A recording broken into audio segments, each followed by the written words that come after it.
Hey everyone, it's Arshawn. Welcome to another edition of the Journey to CEO show. Joining me in just a minute is Jim Bowles, president of the Pittsburgh North Chamber. Also joining me is my regular co-host, Dr. Ann Gaddy. We'll be getting into a surprising survey that they ran at the Pittsburgh North Chamber and also some good business fundamentals today on today's show. So we'll really give you some ideas of where to focus. And what's important is not only was maybe give you some ideas of where to focus in your business, but if other businesses are focused there, that may be giving you some sales opportunities, giving you an opportunity to connect and build a bridge to some other businesses. So let me pop our other folks here on the show. Hey, everyone. Say hi to our audience. Hi, Sean. How are you? Good. Hi, everybody. Yeah, we were behind the scenes for a few minutes before we got rolling here. So Jim, I understand from Dr. Ann that you guys did a survey of what business owners are focused on now. And what did y'all find? Sure. Now, the survey, our chamber is based in the Pittsburgh area, so we're north of Pittsburgh. And so we just wanted to know where everybody was at, how the restrictions and everything affected them, and then what kind of outlook do they have for the future. And just to give you a little history of how they were affected by the restrictions, 53% said that they had a 10% or more decrease in business over the last year because of the shutdown. 6% were up to 10%. So you had 59% that said they actually significantly dropped in business over the last year. The other surprising statistic, though, was 11% said they had an over 25% increase in business over the last year. But that makes sense if you look at some of the businesses that had opportunities over the last year because of the shutdowns. Now, the next thing we ask is, what steps did you take during the restrictions to cope with it? 62% of them said they had to change their mode of operation. 38% said they had to reduce expenses other than staffing. 35% said they had to reduce staffing. And 35% also said they had to adjust hours. So those were the biggest things that they had to do because of the shutdowns. Yeah, and I imagine some of that's probably going to be going forward, Jim, right? I mean, some of these businesses probably are going to have continuing changes going in through 21 and probably into 22 and maybe even 23 from this. That's right. And that actually is one of the questions we ask. And what are you going to do going forward? The first thing we asked was, what's your outlook for the remainder of the year? And 39% said that they felt they would have an increase that was above the pre-pandemic levels of business that they had. So 39% are very optimistic. 17% said they would fully recover to where they were pre-pandemic. 36% though said it's going to be a slow recovery, and it's going to take them more than a year to get back to the pre-pandemic levels. So there was, and really only 3% said that they thought they would have a decrease from last year, but obviously last year was a tough year. So, yeah, Dr. Warren, what are you thinking?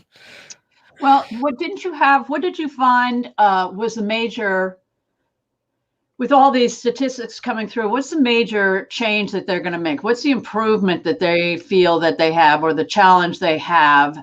Around us, we see a lot of people looking for employees, but I don't think that was your number one challenge, was it, Jim, that they had? Well, actually, so we asked the question, what are the biggest challenges that your business is currently facing?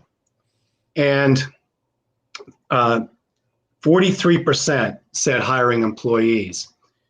And quite frankly, I didn't need to take a survey to know that. I mean, I just was talking to someone who's opening a business here at Jersey Mike's, and he's offering wages $16 to $18 an hour. He's offering up to a $2,000 bonus just to sign on, and still is having a hard time finding people.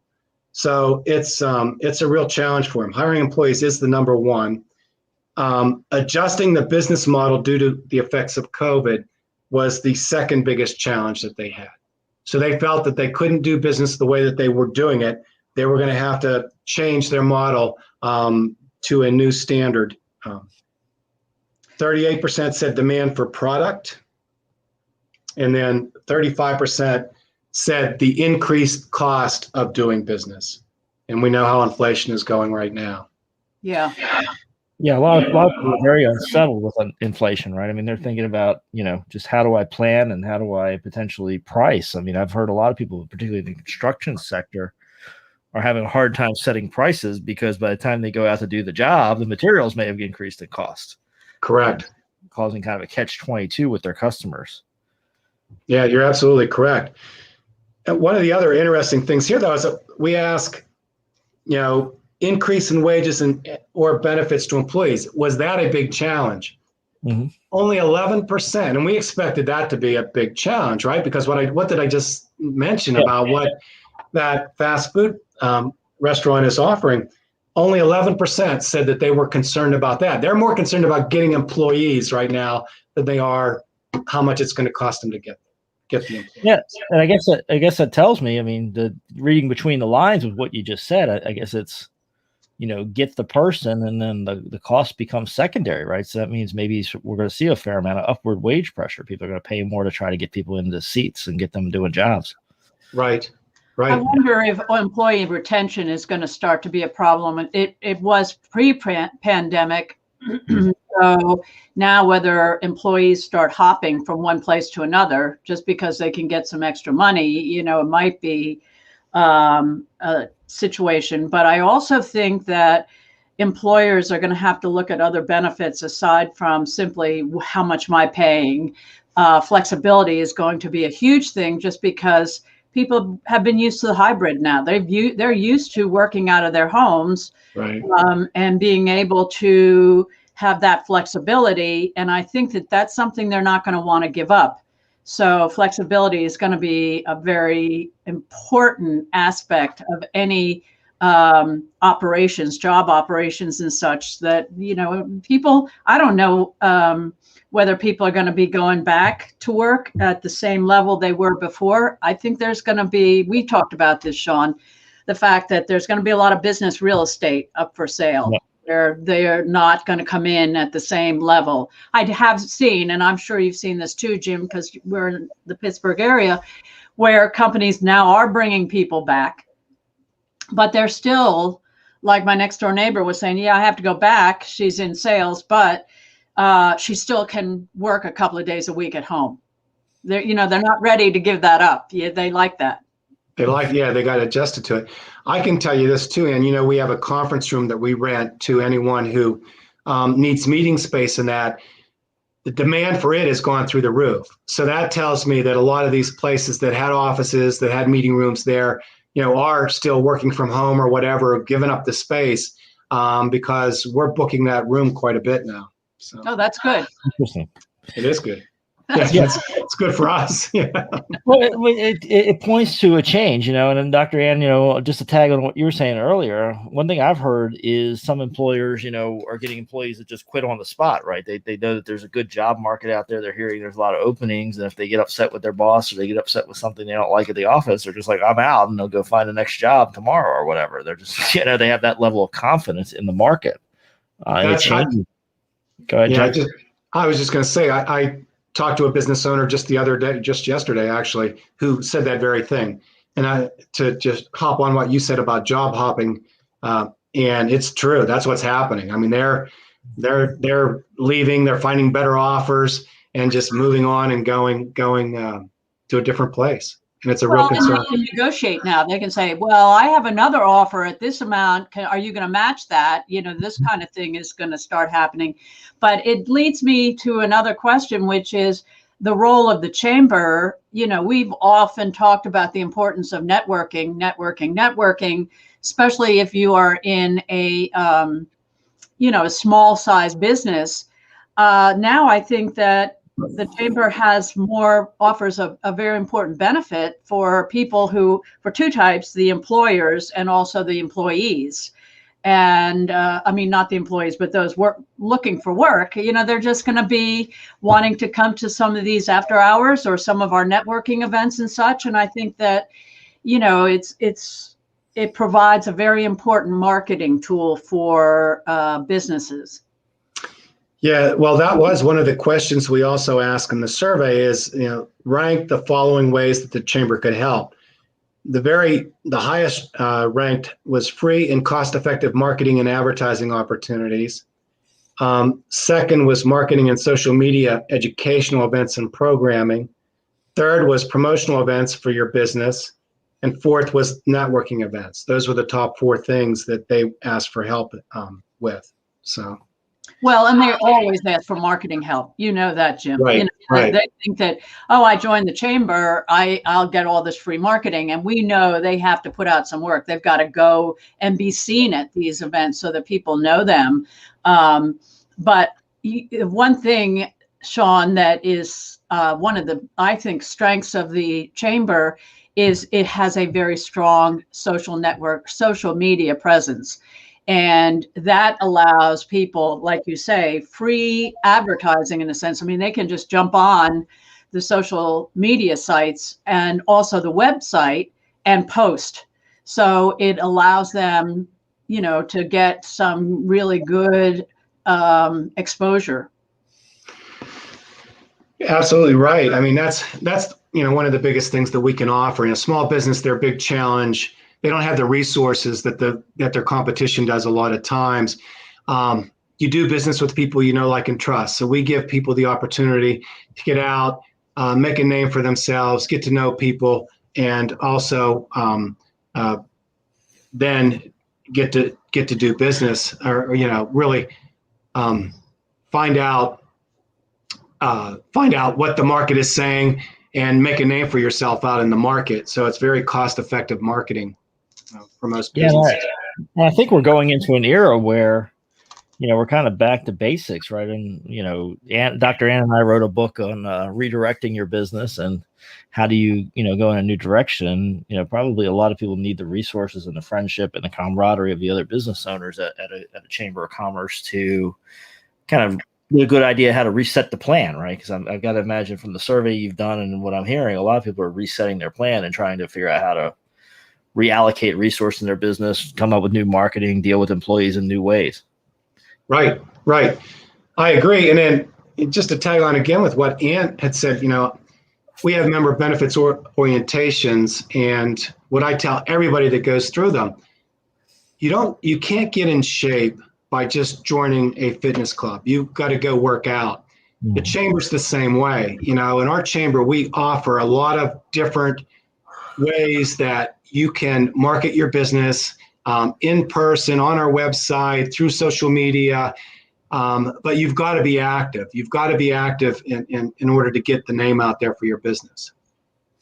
Yeah, well, why don't you talk a little bit about that? I mean, I think some people will probably be curious, how much have you guys kind of reopened? What level of activity are you at now, and where are you headed to? But I would like to just add one other thing, Jim, that I think is a strong benefit, especially at this time, is the educational lunchbox series and the educational series that you have. And, we get webinars, we get, different ways in which people can learn to improve their business, but especially when you're pivoting with a new business model, perhaps, or you need to really rethink how you are going to be assessing your growth or your financial,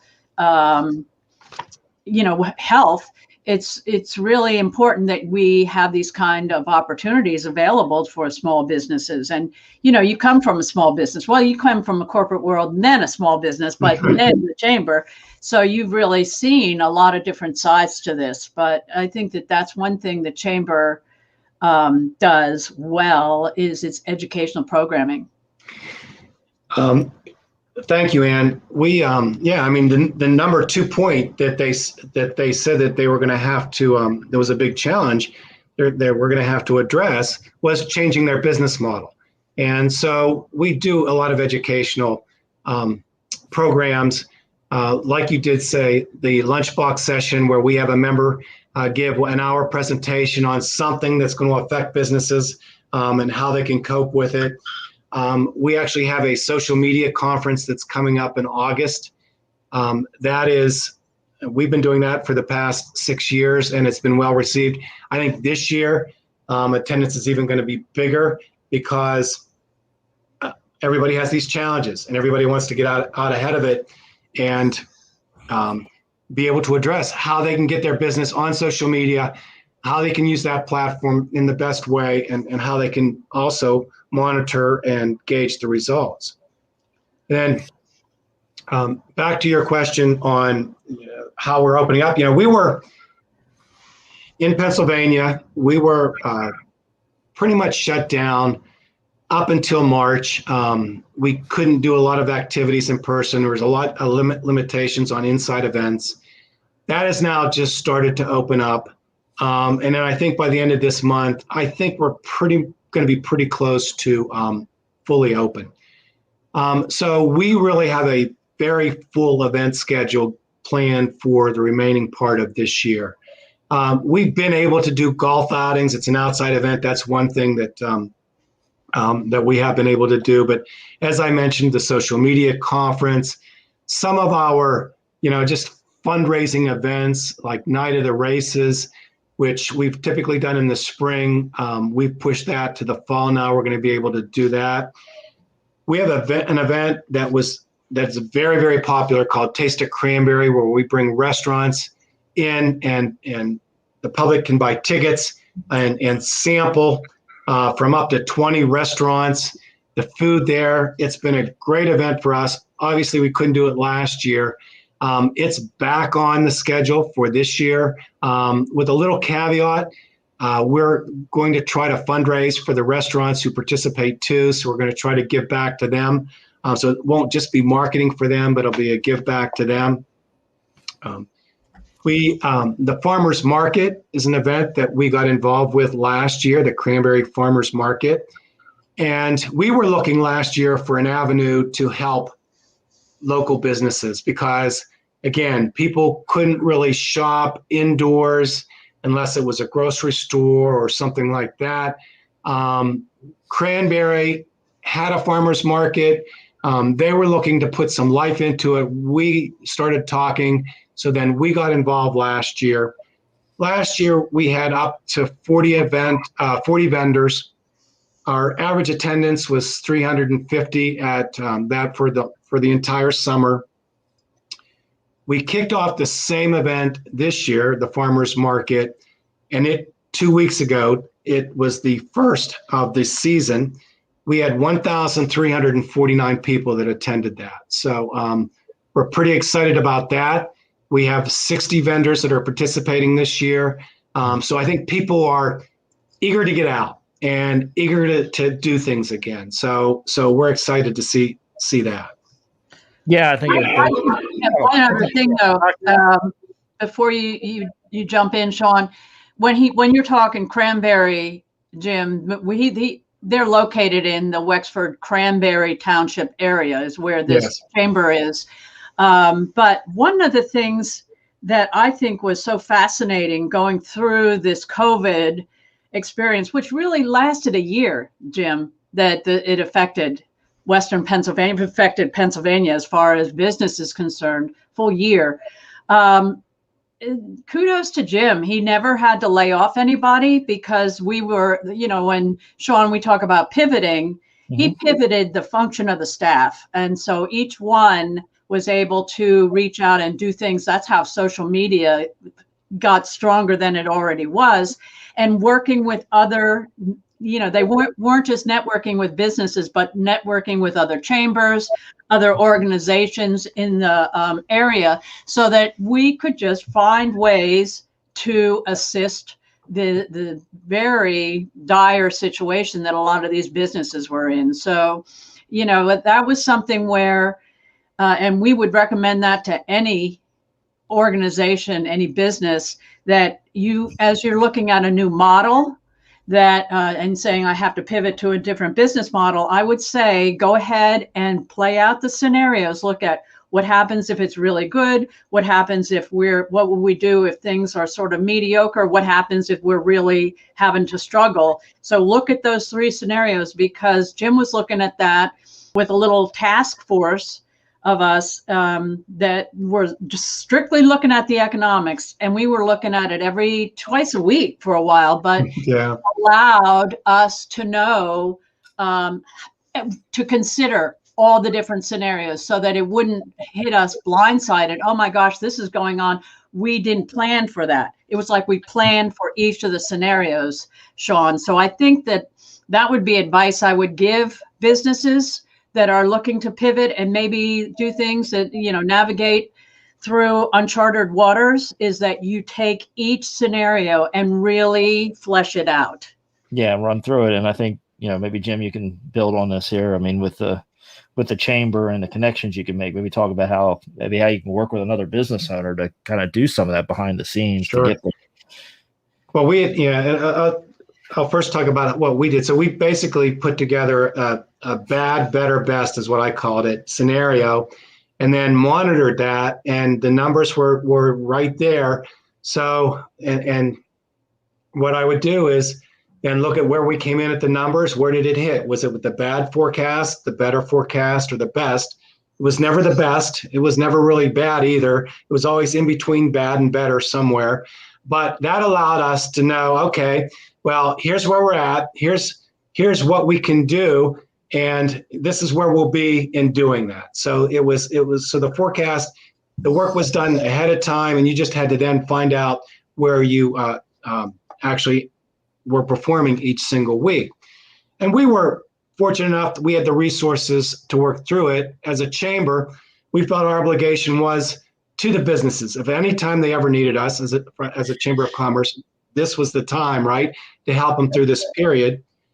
We also looked out, and to answer your question, Sean, about working with other organizations or businesses,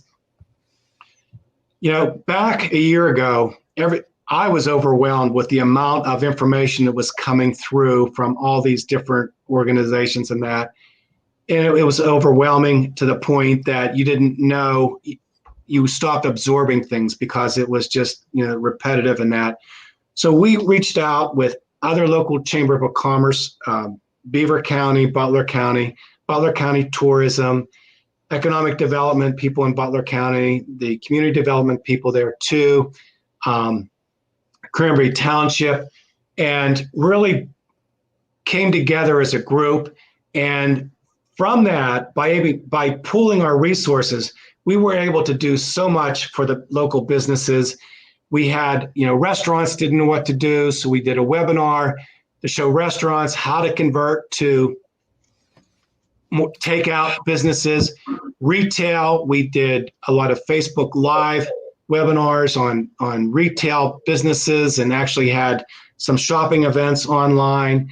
We had job fair online, which we had 50 employers that were a part of that, and I think 275 job seekers.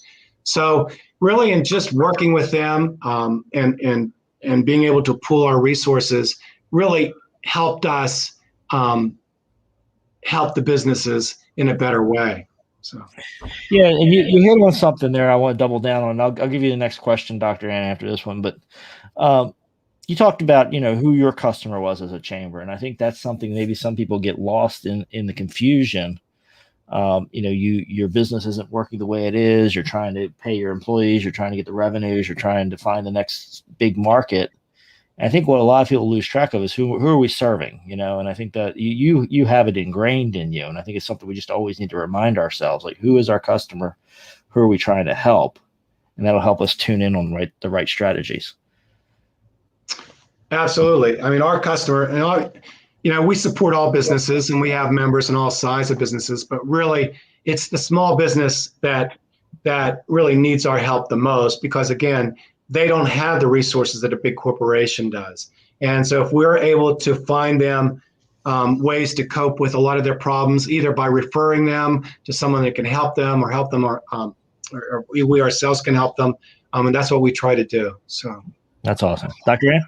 Well, I think it's also laudable that you knew, Jim, that as you said, the information was overwhelming for you coming into the COVID-19 pandemic. Everything was, it was like you're drinking out of a fire hose, but you were able to say, wait a minute, we're not going to do this alone. We're going to pool our resources as chambers and community organizations, and therefore work together so that you could then start to separate out. So here's the information on the retail, here's restaurants, here's entertainment, that you could start to channel how that information was being absorbed and have other people involved in it rather than just everybody trying to do everything the same, at the same time. You were saying, okay, we can't all do everything at the same time. And that's the same with the business. That's why you have strategic partnerships with businesses. It's like, hey, I can't, I do the human resources. Sean is the lawyer and the CPA, so it's like, that's how we can put together business advice for people, because we're covering different aspects, but all aspects that need to be covered. And it just allows for you to have that broad perspective, but have it and also attend to the details. Right. And that's exactly what it allowed us to do in our group. Is we had one group focused on retail. We had one group, tourism group, focused on restaurants, another group focused on events. And then that's where our focus was for the group. But again, it allowed us to put our energies there and not have to worry about the other two. And then, and again, it really helped us accomplish a lot. And I'll tell you the other thing that it did too, it helped us build relationships, because those relationships now that we've built with those other organizations are continuing forward. And we're able to do so much more now with us all as a group, maybe not a formal group anymore, but one that we can, reference and talk to in that and refer, it's just carried forward. So it's really helped us strengthen our position in the marketplace. Yes, I get it. Jim, you've been a wealth of information, and folks, I want to remind you, this is a part of a new series we're doing as part of the Entrepreneur to CEO interviews, and I'll pop up here our website link. If you're not on our email list, you can get on the email list, and we're going to get Jim's contact information in just a minute for you too, because I know some of you may be interested in reaching out to him and maybe building a connection there. But that's how you get on the email list, get updates about the Entrepreneur CEO process, including our current book Redirection that I did with Dr. Ann. And I want to encourage you to subscribe to this channel. If you know other chambers of commerce, we're going to do an interview series. So we'd love to get them on the show. And Jim, I'm going to pass it over to you now. Maybe you can give folks your contact information, how to get a hold of you if they're interested in working with your Chamber of Commerce. Sure. Or if I can answer any questions on any of the things that we touched on. My email address is jboltz, BOLTZ, at pghnorthchamber.com. Again, it's pghnorthchamber.com. My phone number is 724-934-9700. And our website is pghnorthchamber.com. And if you go there, you'll see a wealth of information there too. But reach out to me. I'd be willing to help anybody, answer any questions I can, or talk to anybody. Fantastic. Great stuff. Dr. Ann? The one thing before you go, Jim, as you're, able to now open, and you're therefore, with the farmers market that is at the Cranberry Township Municipal Building, right in the heart of Cranberry, you're able to talk and see and sort of get the pulse of how this local north of Pittsburgh, but, local area is starting to rebound. Have you gotten any predictions, or do you have any predictions on what to expect for the second half of 2021, business-wise? Well, I would go back, the survey, it looks like, over half the businesses that we surveyed are confident that they're going to have not only a rebound for the second half to pre-pandemic, but actually an increase in business from pre-pandemic levels. I can tell you from what I see at the farmers market and the activity there and talking to the people, people are ready to get out. They're ready to do things. So I think it's very encouraging right now. I feel very optimistic for the second half of this year based on what I'm seeing. Yeah, Pennsylvania has been in a lockdown situation. more so than some of the other states like yours, Florida, Sean. Yeah, we're open. We're open. Come on down. We're getting people moving here. It's good. It's good for business. So we have experienced the other side of that up here in the Pittsburgh area.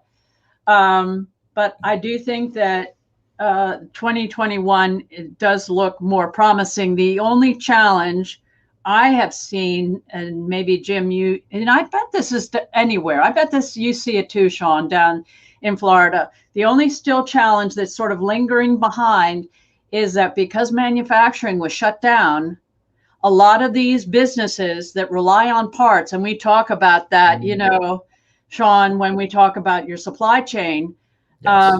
They're hurting, because they cannot get things. They're starting to get back, but even, if I'm ordering a new door, it's going to take 2 months. Yeah, and and maybe Jim can chime in, but yeah, we've had businesses tell us, they're doing projects and they can get 9 out of the 10 parts that they need for the project, but they can't do the project because the 10 parts missing. Right. Yeah. I'm in a kitchen. I have a client that's a kitchen design, and she has for the small business, like $100,000 worth of business sitting because she can't get all of her supplies. The cabinetry and stuff. Right. And there doesn't seem to be a business that's really not affected. That when I say business, a category of businesses that's not affected. You look at furniture, you look at, automotive, they're all being affected the same way. So I think that is going to be a challenge. That's probably, and obviously the demand for employees is the two biggest challenges we have to face. So, yeah. That was a fantastic show. We really appreciate you joining us. People out there listening, pat yourself on the back for doing the hard work. Thank you both to Dr. Ann and Jim. I know our audience appreciates it, and we'll see you again soon. Folks, drop your comments. We'd love to hear from you. And Jim gave us his contact information, so don't be afraid to reach out. We'll see y'all again soon. Thanks for tuning in.